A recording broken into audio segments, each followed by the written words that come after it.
In 1915, March 15th, the City Council again submitted it to the legislature. They didn't go to the voters anymore. They said, we're not getting anywhere with the voters. Let's go straight to the legislature and let's have them pass a law. Okay? So they did. And what happened was, authorization was given to acquire by purchase or condemnation such lands, easements, rights, interests, and privilege as might be necessary, and it also included the power of eminent domain. I need your farm, we're going to build a reservoir, here's what we're going to give you for it, now get out of here. That's about how it happened. Okay? Sad. Yep, my mom lived to 94 and a half, she never got over it. Oh, Never. no. She wrote a lot of poems. When I say a lot of poems, you're probably thinking 300, 400, 500, maybe 1,000. Try 1,700. Oh, wow. Yeah, she wrote a lot of poems.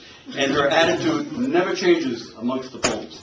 She wrote about 300 on Rockland and growing up in the village and how much she missed it and how much she wished she could go back to her church in the snow and the rain and the wind and what have you. She'd love to walk to the church again. People felt. The land was condemned and people were told. Everyone felt sorry for the folks who were old. People in Providence needed clean water to drink. The city bought 5 villages. People had to sign with pen and ink. No ballpoint pens. Some folks were born there. Some lived there for years. They just couldn't seem to shake off their tears. When a lawyer told them the city had condemned the land, they were bewildered and couldn't understand. To the scene of my childhood, I returned one day. I had a lump in my throat. It was difficult to keep the tears away. As I observed each loving place, it didn't look the same. Tears rolled down my face as I passed the old country lane. I saw the road that led to a house where we children used to play. We spent many happy hours there every rainy day. I saw the root cellar still in its place, and once again, tears rolled down my face. Going to the old church, I walked through snow and rain. Oh, if I could only relive those days again. I saw the remains of the mill that stood in the center of town. I can't describe the heartache when they tore it down. If I close my eyes, I can see them today. One by one, each family moved away. Friends and neighbors moved moved far apart. Another family moved, another broken heart. I go back now and then. The foundations are still there. I turn around and walk away. In my heart, a silent prayer. We all know the reservoir has been there many years, and I still believe it was filled with the people's tears. Where she came up with those things? Thank you. Thank you. They did tear down 1,195 buildings. They moved 1,500 graves. About 1,080 went to the new Rockland Cemetery, just a little south of Clayville. And about 728 families wanted their ancestors moved to a plot over in Swansea or wherever. So about 728 went there. About 500 didn't get moved at all. They were up on high land, and they weren't going to get flooded, so they just left them resting where they were. In fact, I was at 2 of them today. I get permission from the city of Providence, and I have to sign a waiver in case I break my neck or something. And but the 2 cemeteries were still there. I had real difficulty finding one of them, but I found I'd like to read you the poem. She wrote this poem, this is important. She wrote it when she was 12 years old. First poem she ever wrote, and she wrote it on the blackboard of her school as they were tearing it down. And the workers couldn't believe this 12-year-old girl was writing this poem on the blackboard.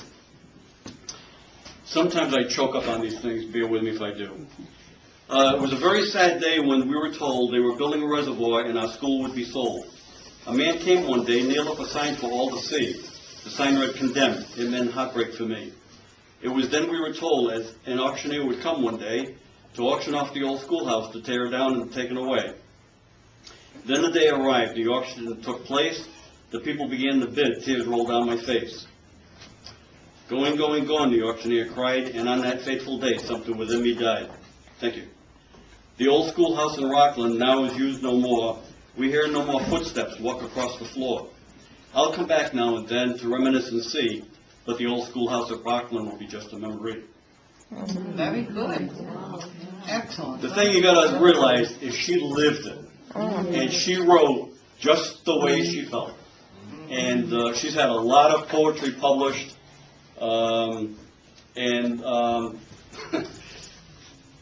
In this book here, she wrote a poem called The Scituate Reservoir. And I said, this poem is about the Scituate Reservoir. It's got to be in this book. So I put it in, not knowing whether it was going to fly or not, because they said they don't do poetry.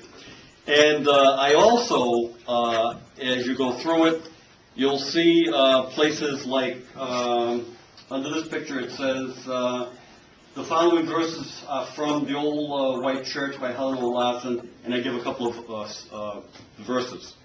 So I kind of sprinkled these in through the book. And when I submitted the book, they said they would get back to me in a couple of weeks if they had any questions or anything. And my editor got back to me and she said she had a couple of questions. And I said, okay, what's up? She said, well, the picture on like page 56, we'd like to move it over to 22 because it kind of explains it better over here than waiting way over there. I said, oh, that's a great idea. Terrific. And I said, what else? She said, well, the poems. And I said, yeah? And she said, well, we can do one of two things. And I said, what's that?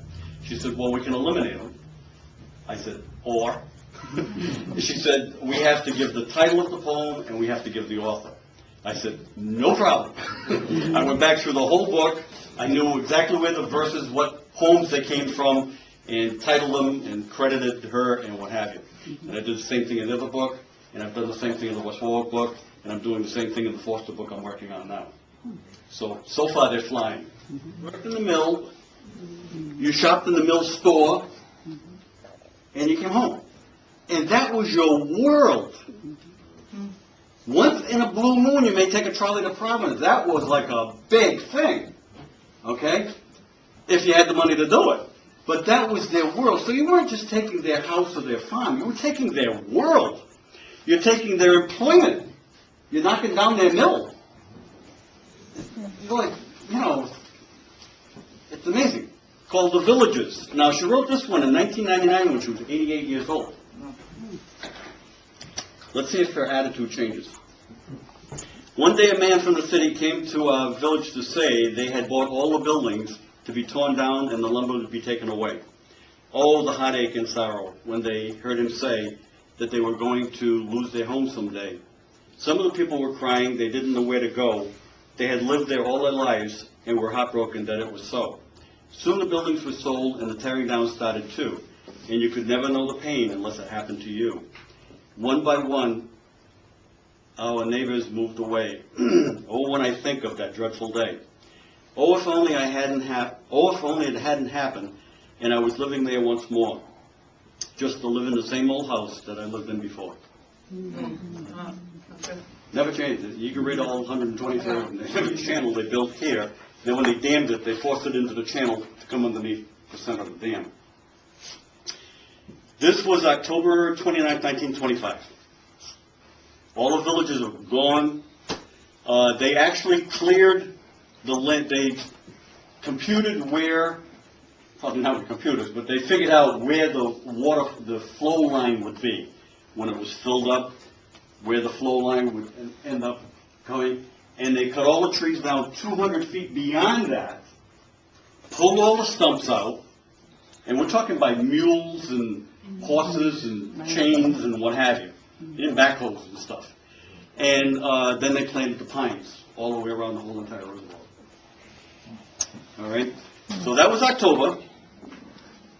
November, it's already underwater. December, it's even more underwater. January, this thing's almost buried now. That's the intake outlet. And that's how it looks today.